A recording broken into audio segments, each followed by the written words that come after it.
Şeş-beş veren zərin ola, ortalığa mərc qoyasan, aparmağa hünərin ola.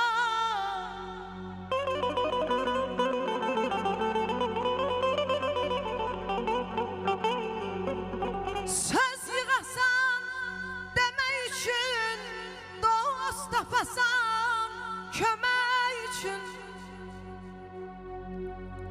Söz yığasan demək üçün, dost tapasan kömək üçün. Bu dünyanı yemək üçün, ağlın, huşun dərin ola.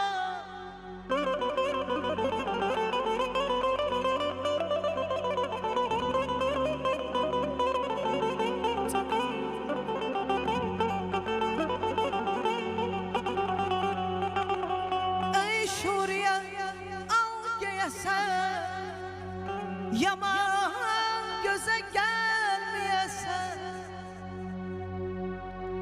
ey şuriye al giyesen, yaman göze gelmeyesen. Bir deyene beş deyesen, bir deyene beş deyesen, arkada bir lam yakanım kiminlerin ola.